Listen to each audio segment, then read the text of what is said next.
Bonsoir à tous. Le nouveau pape a choisi son nom, Léon XIV. Il s'agit de Robert Francis Prévost, un cardinal américain de 69 ans. Même à 20 000 km du Vatican, son élection ne laisse pas indifférent. Les catholiques du Fénois saluent ce nouveau pontificat dans la lignée de celui de son prédécesseur. Le reportage d'Esther Cuneo.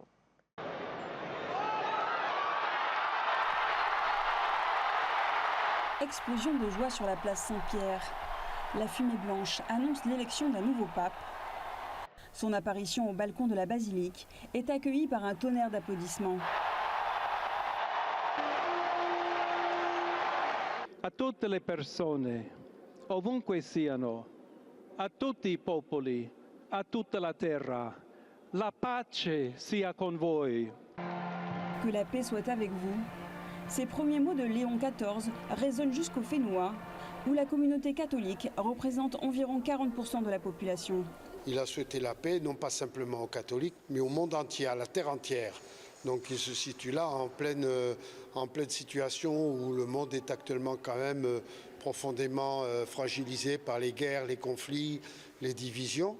Il veut se situer également en pape qui conduit l'Église à la rencontre, notamment de ceux qui souffrent, de ceux qui sont mis de côté. Là, je pense qu'il va avoir des problèmes avec Donald Trump par rapport aux migrants, parce que lui, son camp, il a choisi son camp. Hein, il est du côté de l'accueil, du côté de l'ouverture. Bon, je ne sais pas, ça va peut-être pas plaire à tout le monde, mais c'est la voie de l'Évangile. Mais le pape a également longuement salué son prédécesseur, preuve qu'il ne marquerait pas de rupture avec l'ancienne papauté. Il va insister beaucoup sur l'unité de l'Église, l'unité dans la diversité. Il va travailler beaucoup pour le service des pauvres, l'option fondamentale des pauvres. Troisièmement, je pense qu'il a une ouverture aussi vers les grandes religions, comme le pape François l'a toujours fait. Il a eu des relations très fraternelles avec l'islam, le judaïsme, l'orthodoxe. On voit quand même que c'est un pape qui va continuer sur le chemin tracé déjà par son prédécesseur. Natif de Chicago et proche collaborateur du pape François, le nouveau souverain pontife est plutôt jeune, à 69 ans. Discret et réservé, il a notamment la réputation d'être un modéré, capable de concilier des points de vue divergents. Et ce qui m'a frappé personnellement dans le parcours de notre pape, c'est qu'il est missionnaire.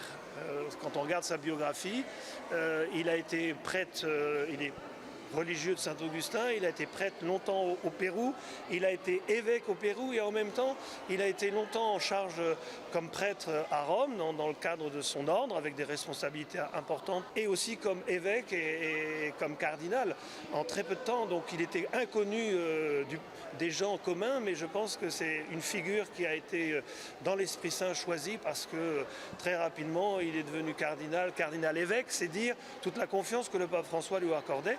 En cette année de jubilé, célébrée tous les 25 ans, une délégation de 18 prêtres polynésiens se prépare à un pèlerinage à Rome en fin d'année.